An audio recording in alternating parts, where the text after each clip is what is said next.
Hi, I'm George Pearson, and these are just a few examples from some of the training videos I have here on YouTube. Now, when you're working with the training, following along the training, if you want to get the materials I used in the training, just go to the description down below and click on the link that's at the top of the description, and this will take you to a page where you can download the materials. Please subscribe, click the like button, and of course always share on Facebook, Twitter, or wherever. I really appreciate that. Okay, let's go ahead and get started with the video. This time around, we'll be doing a gold medallion, as you can see here, taken from a photograph of a kid. It's a pretty straightforward process, actually, nothing really dramatically difficult about this one, but a few interesting little steps to get this kind of a gold medallion look. Okay, let's see how this is done. I'll just close that file out. There we go. Here's a picture of the kid. We'll be using this picture right there, and the link to download this picture is in the video support page, and the link for that, of course, is in the description. Let's just get that out of the way for the moment. We'll start off here with a brand new file, blank file, and let's set this at the default Photoshop Elements size at 300 resolution. Choose OK. There we go. Now, I want to have a couple of guidelines. I want to be able to find the exact center of this. So, go up to View and Snap to, and make sure that all this stuff here is checked. You don't need to worry about layers, but make sure the rest of these are checked. And they should be by default. That's standard. Now, if we have our rulers on, if you don't see your rulers, just go up here to View and click on Rulers right there. So, we have our rulers on. I also have a floating window, as you can see. If you don't have that, if your window just looks like this and it's not floating, and if you grab the tab and pull it down, it doesn't float for you, just go up to Edit, come down to Preferences and General, and right there, allow floating documents in expert mode. Make sure that's checked, and enable floating documents when window docking right there. Make sure both of those are checked, and then you'll be okay. Okay, now, go up to the top ruler and drag down. This will drag down the guideline. Now it's going to snap once it gets right to the middle spot. There it is. And we'll do one from the left. And again, once this gets right to the middle, it's going to just kind of snap into position. There it goes. Okay, so there's the exact center of our document. We'll now be making a couple of circles on this. I'll do the first one at the default colors here. Use black. Grab the ellipse tool. And in here, set the ellipse at circle and drawn from center. And then just line up your bullseye here right on top of those two crosshairs and pull it out to about there to leave a little bit of space top and bottom. And that's our first circle. We're now going to draw a second circle on top of this circle. So let's make a new layer up here. That'll just allow us to do our second circle right there. And let's change the color for this. Go back here to the ellipse tool. And let's change the color here to a medium gray. Doesn't matter which one, we'll be changing this anyway. And then come in here, again draw from the center and out. And just leave a nice, fairly thick kind of a border on there. So, kind of like that. Doesn't need to be exact again, so about like that. Okay, so we have our two basic circles. The outside one here will be where our big bevel is. We'll be using this, we'll actually be using and filling in this gray one here with our texture, and we'll be putting the kid picture in front of that. Now we'll be using these two circles. The bottom one we'll be using just to create masks and things. The top one we'll be actually using and filling with a texture. Okay, let's go ahead now and bring in the picture of our kid. Let's go back here to the photo bin. There's the child picture. Let's bring that one up. And I'll just drag that over here onto this picture, just like that. And let's change the opacity down to about 50 or so.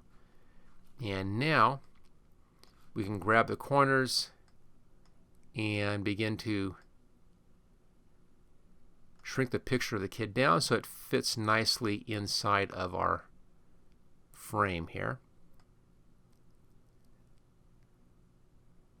I think something right about like that looks pretty good. Notice that the head is not touching at the top. Be a little bit closer, maybe. There we go. Kind of like that. So it just nicely fills the frame up. Looks pretty good. Choose OK. And then we'll bring this back up to 100% again. Alright, now I'm going to leave this one. We'll save this one as a safety image. And let's make a duplicate of this. Drag it up to the new layer button. There's our duplicate. And then hide the original. We're now going to convert this over into a black and white. And that's Enhance, Convert to Black and White. There we go. And for this technique, I like using the infrared effect. It's a little higher contrast than the other effects. See, there's the newspaper's kind of weird, portrait, scenic, landscape. But I like the infrared for this particular trick. Choose OK. There we are. Now we need to make a mask of the kid. So we have just the kid showing and lose that background. Fairly easy. And let's just zoom in a bit here. And that's pretty good. You can see the whole picture now, top to bottom. That's all I need. And then using the polygonal lasso tool, I'm going to start right down here on the shoulder. And we'll just come around and do a quick little selection. If you're looking for a different picture to use, some other person to use this on, it'll work with most pictures, but because of the metallic effect, it works best if the pictures are fairly clean. So you don't want to have hair over the face, things like that. It also works on pictures that are a little bit smoother.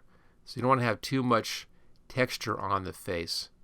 All that stuff shows up with the metallic effect and kind of destroys the effect. So find a picture that's as smooth as you can. You may want to possibly give it just a little bit of a Gaussian blur, soften it just a little bit, or use some of the other tools to clean up any blemishes, things like that, just things that will get in the way. This picture's already been taken care of before I even got to it. So a lot of that stuff's been taken care of. It's nice, clean shot. Okay, now I'm just going around the edges. It doesn't have to be perfectly exact this time, because if there's any little imperfections, they're going to be hidden by the metallic effect and you'll never notice them. So this doesn't need to be quite as critical as some of the other selections that I've done in my other training videos. But still, as always, the better your selection, the better the final outcome. Okay, just come around here to the other shoulder. We'll be modifying this just a bit and putting in the curve on the bottom. So I can now kind of come around the bottom like this and bring it back up to there again. Now we have our selection. Let's use this selection to make a layer mask. So click on the layer mask button, and there we go. There's our layer mask image. Now notice mine has a bit of a soft edge on there. So it's just kind of a nice soft edge. I have feathering down here set to 4 pixels. If you want a little harder edge, just go a lower number here on the pixels. I wouldn't do 0. I'd do between 1 and 5 is pretty good on this kind of a picture. But a little soft edge this time doesn't hurt the image at all. Just real kind of a soft edge in there. Okay, now I want to have this kid inside of that circle. So I need to add this part of the circle in here.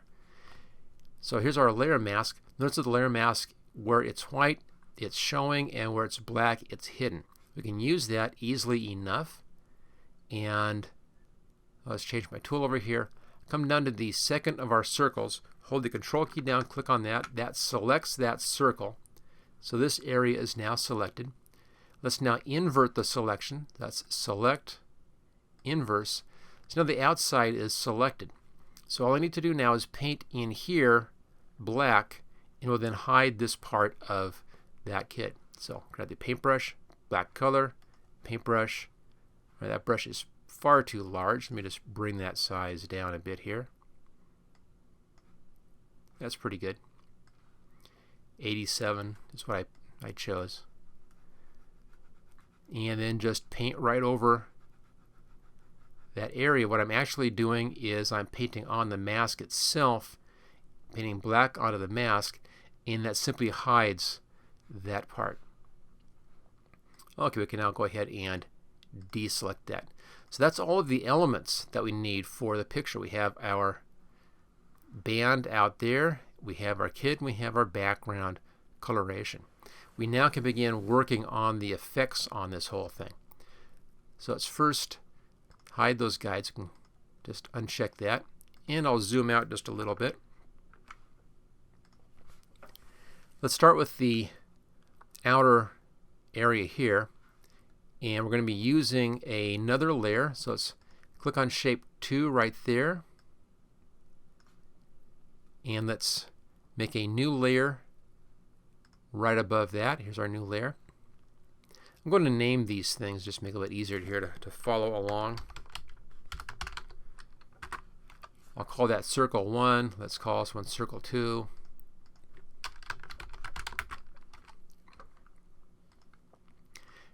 This one's going to be our radial gradient. And this will give us the gradient effect for this outer circle. And of course, this is our kid layer up there. But that's pretty obvious what that is. All right, so we have this set up. And now let's grab our gradient tool right here. And in the gradients, you want to use the blue metallic. Now, if yours looks like this, here's a default set. Like that, you probably won't be seeing your blue metallic. Where it says default, click on that, come down to metals, and then the far right side is the blue metallic. We'll be using that, and we'll also be using this a little later on over here. So click on that, choose OK, blue metallic. Now, let me just dock this guy for a second. There we go. Make sure this is set on angle gradient right there with the angle gradient. And I'll show you why in just a second. Okay, so that's all set. We're all set to go. Let's bring our guides back up again here for a moment. View guides. There's our crosshairs. Come right to the middle point, click on that, and then drag out to the bottom right corner.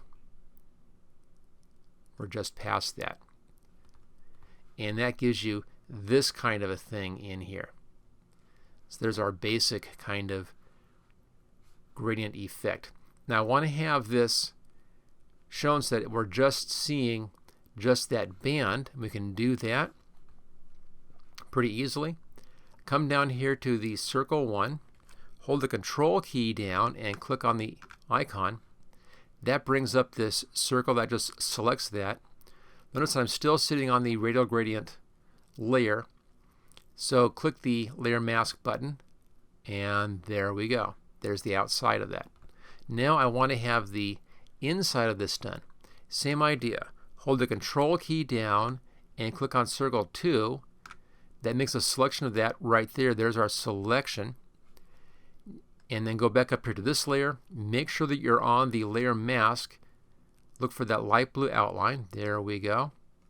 And then black paint. Just paint in here. And let's just fill this whole thing in. Oh, I'll hide the kid for a second. There we go. Let's just fill this whole thing in.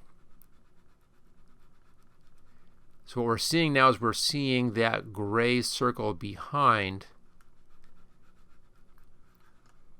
our circle effect, our gradient effect. So what you'll have then is a ring over here on your layer mask showing just that ring bit. Let's go ahead now and deselect. Now we're not done yet with this. There's still a step to do on this thing. I want to make this a bit fancier, and we'll be doing that by putting in an effect on this thing. And then we're going to also put a bevel on this. It doesn't matter which way you go on this, bevel or the effect first, it doesn't matter. Let's just go ahead and do the bevel first on this one. So layer and layer style settings. Click on bevel, set it at up, and then set the size at 13 and choose OK. So that gives us a nice little bevel around that edge. Notice that the bevel actually follows the shape of the layer mask. Kind of a fun little thing. So there's our bevel. Now let's make the gradients in here even fancier, and we'll be doing that with an adjustment layer in here. So layer, new adjustment layer, gradient map right there. And then where it says use previous layer to create clipping mask, make sure that that is checked. Choose OK. Now the one we want in here is not that one. We want this one here. This is our silver metallic. And choose OK. And that gives us kind of a really interesting complex metallic effect. There we go. So that takes care of the ring. Ring is now all set. There are background in here, and of course the kid sits in front of that right there. So far so good.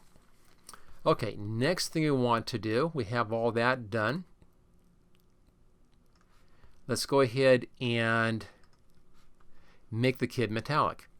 This one's real easy. We do exactly the same thing which we just did for that gradient ring there. So let's go up here to the kid layer, and then layer, new adjustment layer, gradient map, use previous layer for a clipping mask. There we go. Choose OK. Click on the gradient and choose that silver again. There we go. There's our metallic effect for the kid, and that looks just fun. That's just what I want. So we have the outer ring done. The kid is now done, kind of a chrome effect. We need to put in our detail in the background now, and that's on circle 2. So come down to circle 2. We're going to be filling this with a pattern.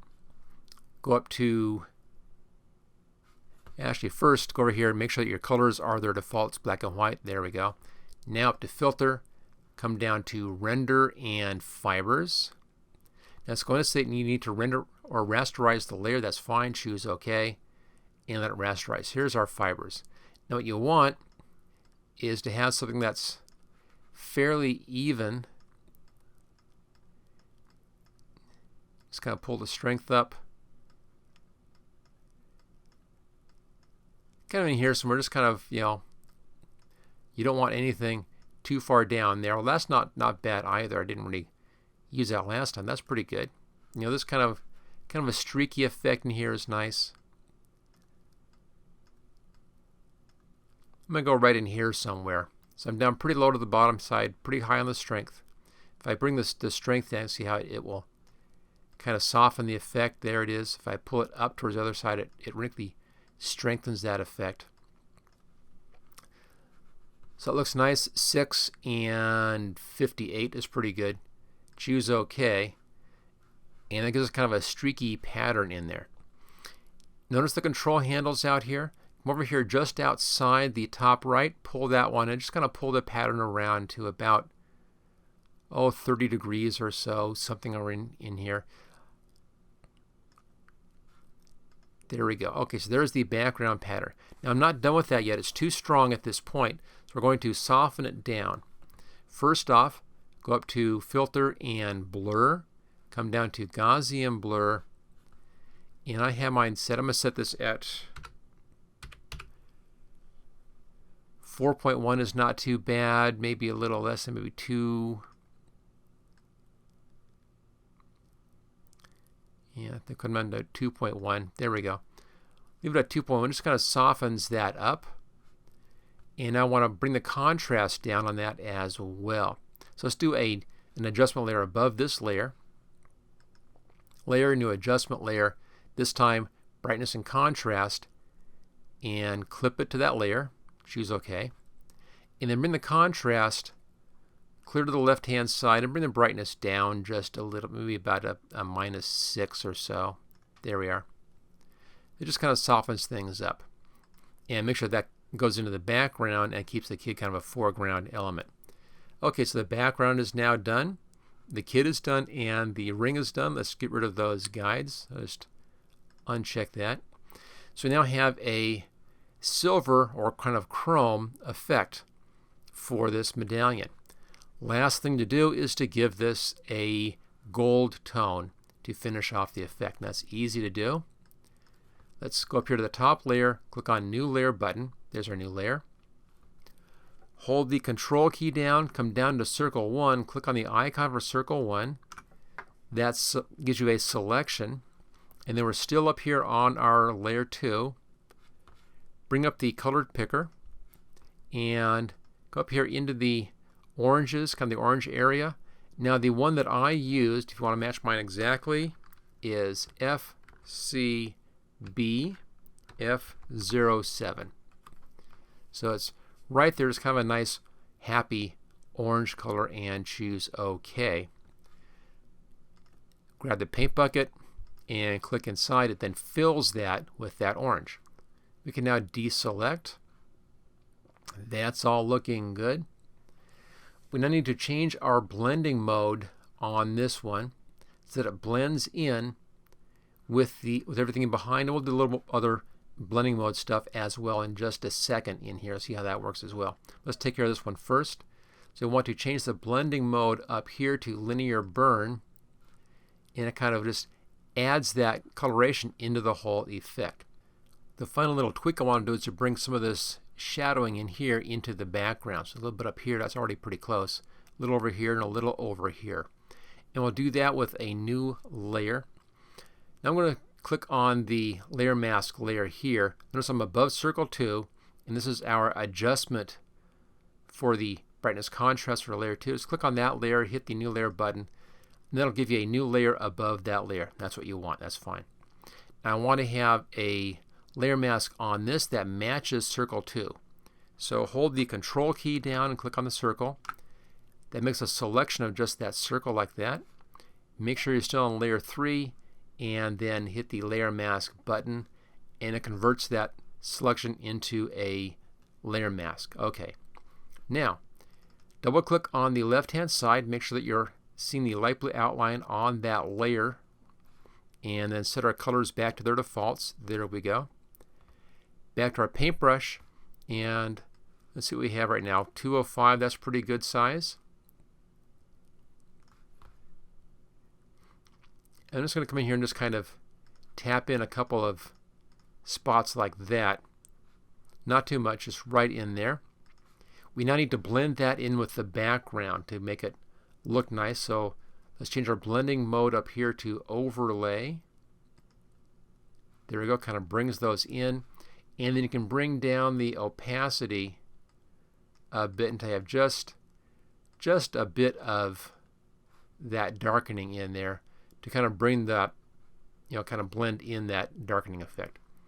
And there we go. Now on the color, if you want to tweak the color in here, the coloration, to go up here to layer 2, you can either change that color or just change the opacity. Bring the opacity down a little bit until you get just the effect that you want. I'm going to set mine to just about 70. That looks pretty good.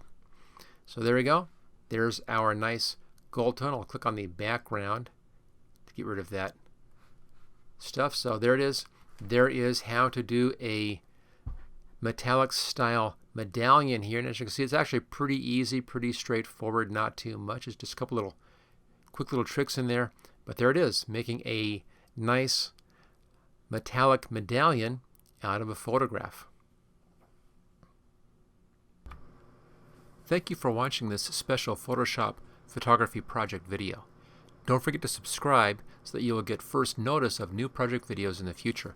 Just click on this link right here where it says subscribe here.